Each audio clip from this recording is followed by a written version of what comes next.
Hello friends, welcome to my YouTube channel AD Krishna classes. तो friends, इस video में हम लोग सीखेंगे समांतर श्रेणी। समांतर श्रेणी क्या है इसके बारे में चलिए जानते हैं। तो जैसा कि हम लिख लिए हैं भाई कि पहला है समांतर श्रेणी क्या है।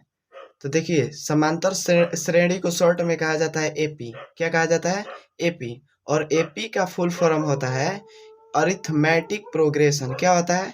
Arithmetic progression. ठीक है, ये तो शॉर्ट का फुल फॉर्म हुआ।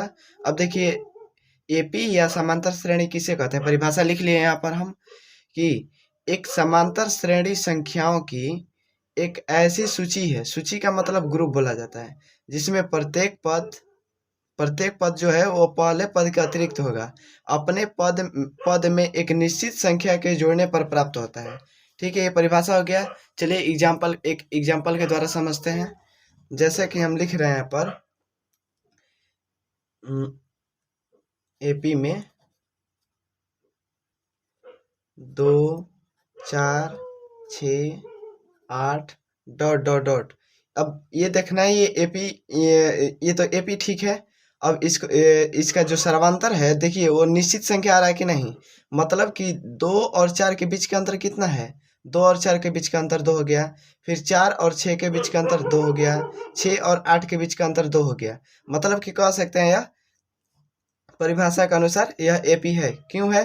क्योंकि इसका सर्वांतर देखिए, सर्वांतर हम आगे जानेंगे कि सर्वांतर किसे कहते हैं। पहले ये देखिए, इसका जो प्रत्येक पद है वो निश्चित संख्या आ रहा है। मतलब कि 2 और 4 के बीच का अंतर 2 हो गया। 4 और 6 के बीच का दो अंतर हो गया। 6 और 8 के बीच का अंतर 2 हो गया। इसी प्रकार से ये पहला एग्जाम्पल, और दूसरा एग्जाम्पल एक और ले लेते हैं। एपी 10 16 उसके बाद 22 डॉट डॉट डॉट। अब देखिए, 10 और 16 के बीच का अंतर कितना है? 6। 16 और 22 के बीच का अंतर कितना है? 6। मतलब कि ये एक निश्चित संख्या आ रहा है ना।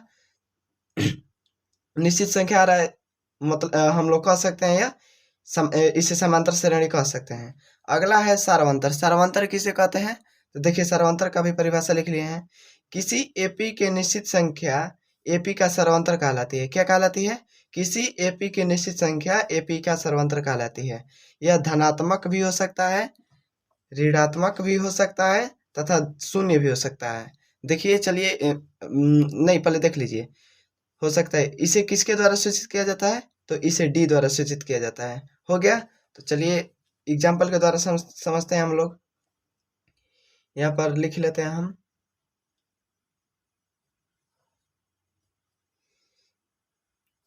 एपी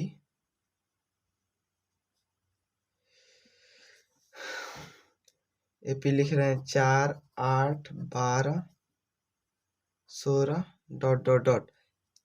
इसका क्या क्या देखिए, किसी एपी का निश्चित संख्या एपी का सर्वांतर का लेते हैं। धनात्मक, ऋणात्मक तथा शून्य भी हो सकता है। तो चलिए हम लोग सर्वांतर निकालना सीखते हैं। देखिए, सर्वांतर को पहले नंबर तो डी द्वारा सूचित किया जाता है। हम लिख दिए हैं यहाँ पर, डी द्वारा सूचित किया जाता है। अब देखिए आगे, जब भी सर्वांतर ज्ञात किया जाता है तो समझ लीजिएगा, ये हमारा जो फर्स्ट लेटर है वो A1 है, ये A2 है, ये A3 हो गया, ये A4 हो गया, ये हो गया। अब डी का मतलब सर्वांतर जब निकाला जाता है तो अगले में से पिछले को घटाया जाता है। ये A2 में से A1 घटाइए, A2 में से A1, तो A2 का मान कितना हो गया? 8 हो गया। और A1 का मान कितना हो गया? 4। ये घटेगा तो कितना बचेगा? 4 हो गया। या अगला जब निकालेंगे तो A3 माइनस A2 भी कर सकते हैं, कोई दिक्कत नहीं है। मतलब कि अगला में से ठीक उसके पिछला को घटा देना है। तो A3 का मान कितना है? 12। और A2 का मान कितना है? 8। तो 12 में से 8 घटेगा, ये 4। ये हो गया ना।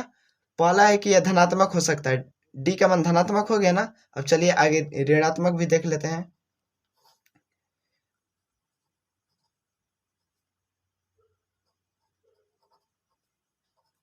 देखिए एग्जाम्पल दे दिया हम। तो इसमें क्या करना है, इसका भी सारवांतर देखना है। तो सारवांतर सब निकालने का तरीका, अगला में से पिछला को घटाइए। अब यहाँ पर हम बता दें, अब ज़्यादा नहीं बताएंगे। तो 6 में से 8 घटेगा तो कितना बचेगा?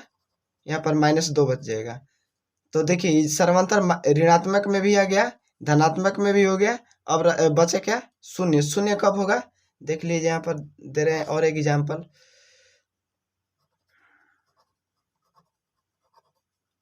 देखिए ये हो गया 4 4 4। तो सर्वांतर जब डी निकालेंगे तो हम सूत्र के अनुसार देख लिए हैं कि अगले में से पिछले को घटाया जाता है। तो ये अगला है 4 और ठीक उसके पीछे क्या है? 4। तो 4 में से 4 घटेगा, ये कितना हो जाएगा? तो ये 0 हो जाएगा। ये था हमारा सार्वंतर। अब चलते हैं आगे प्रथम पद की ओर। प्रथम पद किसे कहते हैं? तो देखिए परिभाषा जानते हैं हम लोग। किसी एपी के सबसे पहले पद को क्या कहा जाता है? प्रथम पद। और इसे ए द्वारा सूचित किया जाता है। चलिए जैसे देख लेते हैं, एक एग्जाम्पल के द्वारा समझ लेते हैं। यहाँ पर एक एपी दे रहे हैं हम, 4 6 8 10 डॉट डॉट दे रहे हैं एपी। अब इसमें बोलेगा कि ऑब्जेक्टिव वाले क्वेश्चन में हमेशा ये 1 नंबर में आता है। अब बोलेगा कि इसमें प्रथम पद क्या है? तो प्रथम पद कैसे पहचानिएगा?